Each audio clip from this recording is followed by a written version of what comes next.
Benar-benar peristiwa bersejarah. Angkatan bersenjata Ukraina secara resmi mendapatkan akses ke pangkalan militer di Libya untuk menyerang kapal-kapal Rusia yang melintas dari Laut Tengah ke Laut Merah melalui terusan Suez. Secara resmi diumumkan bahwa para spesialis militer Ukraina telah memulai aktivitas di barat Libya untuk melawan kepentingan Rusia. Saat ini ada lebih dari 200 perwira di sana, dan hal ini telah dikonfirmasi oleh otoritas setempat. Sekali lagi, Ukraina pada praktiknya telah mendapatkan pangkalan militernya sendiri di Libya untuk mengejar orang-orang Rusia di sana juga.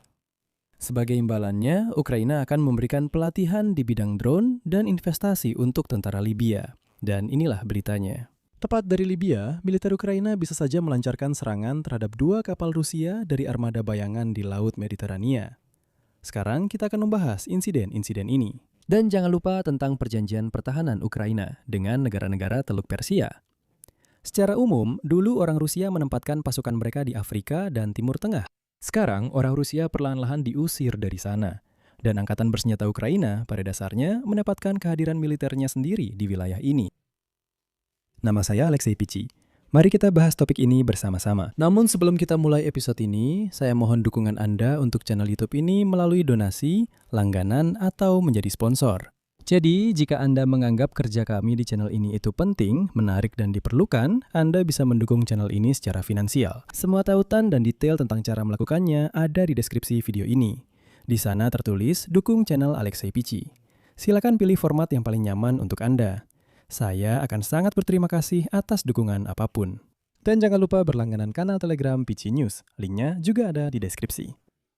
Jadi, ingatkah kalian pada 4 Maret 2026, Moskwa menuduh Ukraina dan intelijen Inggris menyerang Rusia? Kapal tanker gas Rusia Arkticheski Metagas dilepas pantai Libya. Kapal ini merupakan bagian dari armada bayangan Rusia yang dibentuk untuk menghindari sanksi. Dan inilah kapal tanker yang bermuatan gas alam cair itu berlayar melintasi Laut Tengah menuju Port Said di Mesir. Dan kemudian muncul konfirmasi bahwa ya, serangan terhadap kapal tanker ini memang dilakukan oleh tentara Ukraina. Namun saat itu banyak orang yang bertanya-tanya, dari mana, bagaimana angkatan bersenjata Ukraina bisa menyerang kapal tanker Rusia sampai di Laut Tengah? Lalu muncul informasi bahwa di Libya ditempatkan lebih dari 200 perwira militer dan ahli Ukraina berdasarkan kesepakatan resmi dengan pemerintah Tripoli yang dipimpin oleh Abdelhamid Dbeibah. Para personel militer Ukraina ini sudah ditempatkan di 3 pangkalan militer negara tersebut, seperti yang ditulis oleh media RFI. Awalnya, Angkatan Bersenjata Ukraina bermarkas di Akademi Angkatan Udara di Misrata. Di kompleks besar ini ditempatkan pasukan dari Komando Afrika Turki, Italia, dan Amerika Serikat. Di sana juga terdapat pusat intelijen Inggris. Dan sekarang pasukan Ukraina juga bermarkas di sana. Selain itu, diketahui bahwa Angkatan Bersenjata Ukraina sudah memiliki pangkalan kedua yang sepenuhnya dilengkapi untuk meluncurkan drone udara dan laut di kota Zafi. Itu terletak sekitar 50 km di utara ibu kota. Sangat dekat dengan kompleks minyak Melitah, salah satu yang terbesar yang masih beroperasi di Libya. Pada dasarnya, Angkatan Bersenjata Ukraina juga melindungi kompleks tersebut, tetapi mereka juga dapat menyerang orang Rusia dari sana. Dan seperti yang disebutkan, para spesialis Ukraina menempati sebidang tanah yang diberikan kepada mereka oleh pemerintah Tripoli, yang memiliki akses langsung ke laut pada bulan Oktober dan November tahun lalu. Di sana, menurut V, dilakukan pekerjaan untuk memperkuat fasilitas tersebut dan melengkapinya dengan landasan pacu serta antena yang diperlukan. Artinya, ini adalah pangkalan yang lengkap untuk peluncuran segala jenis drone. Tempat ketiga digunakan untuk pertemuan koordinasi antara pasukan Ukraina dan tentara Libya. Tempat ini terletak di markas Brigade 111 Tentara Libya di jalan menuju Bandara Tripoli. Tentara Libya Barat diwakili oleh Abdul Salam Az-Zubi. Dia adalah wakil Menteri Pertahanan, dan dialah yang secara resmi melakukan seluruh komunikasi dengan militer Ukraina. Juga diketahui bahwa atas permintaan resmi atas militer Ukraina di Aljazair, Jenderal Andrei Bayuk, Tripoli pada Oktober tahun lalu menandatangani perjanjian dengan penasihat militer Ukraina tentang pembentukan kehadiran militer Angkatan Bersenjata Ukraina di Libya. Jadi, semuanya ini bersifat resmi. Sebagai gantinya, Tripoli mendapatkan pelatihan untuk personel militer Libya. khususnya dalam penggunaan drone. Perjanjian jangka panjang tersebut mencakup penjualan senjata dan investasi Ukraina di sektor minyak Libya. Misalnya, bagi mereka yang dulu sangat memperhatikan aktivitas kelompok tentara bayaran Wagner Rusia, pasti paham bahwa ada sesuatu yang menarik sedang terjadi di sini. Sekarang mari kita kembali ke insiden pada 4 Maret. Diketahui bahwa kapal Rusia Arctic Metagas terkena serangan drone laut militer. Drone Magura B-5 yang diproduksi di Ukraina dan sudah digunakan di Laut Hitam.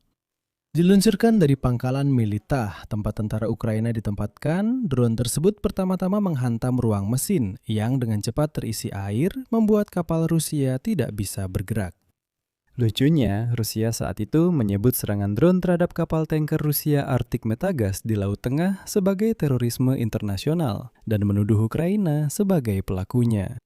Pada saat itu, Kementerian Transportasi Rusia mengatakan bahwa kapal tanker Arctic Metagas diduga telah didaftarkan sesuai semua aturan internasional dan berangkat dari pelabuhan Murmansk. Tapi memang benar kapal itu berangkat dari Murmansk, namun soal dokumennya lengkap itu semua bohong, karena kapal tersebut termasuk dalam armada bayangan. Kutipan dari Kementerian Transportasi Rusia. Apa yang terjadi kami anggap sebagai tindakan terorisme internasional dan pembajakan laut, pelanggaran berat terhadap norma-norma dasar hukum laut internasional. Begitulah. Orang Rusia bicara soal semacam hukum internasional. Tapi, seperti yang Anda tahu, tidak ada yang peduli dengan teriakan orang-orang Rusia itu. Tapi, insiden pada 4 Maret bukan satu-satunya yang terjadi di laut lepas pantai Libya yang melibatkan orang Rusia. Pada 19 Desember 2025, sumber dari SBU Ukraina melaporkan bahwa mereka menyerang kapal tanker minyak milik Rusia yang menjadi sasaran tembakan. Kapal tanker minyak Rusia Kendil sedang berlayar antara Yunani dan Libya pada jarak 250 km dari pantai Libya ketika menjadi sasaran tembakan. Serangan itu dilakukan oleh drone yang diluncurkan dari kota Misrata, yaitu dari pangkalan militer Ukraina lainnya di Libya. Dalam pernyataan Ukraina tidak disebutkan rincian tentang lokasi serangan dan negara yang bertanggung jawab atasnya. Kiev saat itu merilis video singkat, video kapal yang terbakar. Dan itu belum semuanya.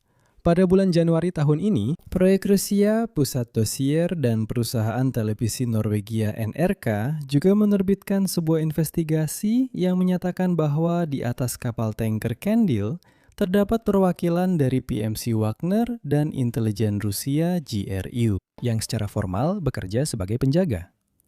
Nah, Anda ingat kan bahwa anggota PMC Wagner dan intelijen Rusia selalu didaftarkan secara resmi. Mereka didaftarkan di Afrika sebagai penjaga, misalnya penjaga sumur minyak. Saat itu, akibat serangan terhadap kapal tanker Kendil, 2 orang tewas dan 7 lainnya terluka. Nah, di antara korban tewas saat itu adalah Jenderal Andrei Afryanov.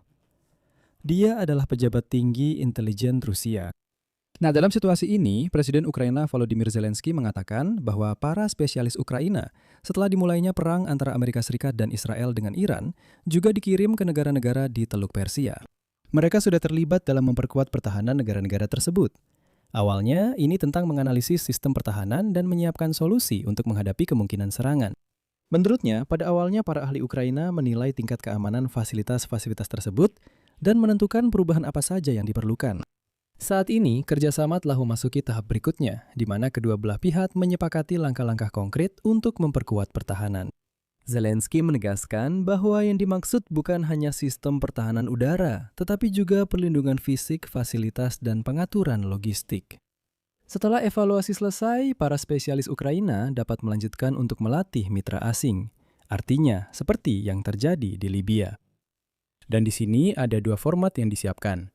Pelatihan di Ukraina atau kerja instruktur Ukraina di luar negeri.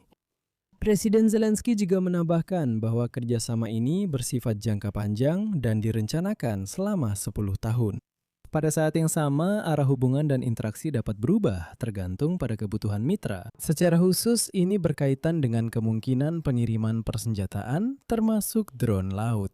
Seperti yang Anda lihat, Angkatan Bersenjata Ukraina sekarang juga secara efektif mendapatkan pangkalan militer di wilayah tersebut, dan ini benar-benar terobosan. Di sini saya akan berhenti sejenak. Tulis pendapat dan kesimpulan Anda di kolom komentar di bawah episode ini. Berlanggananlah ke kanal, ini sangat penting. Tekan tombol lonceng dan jangan lupa tinggalkan like. jika informasi ini bermanfaat bagi Anda.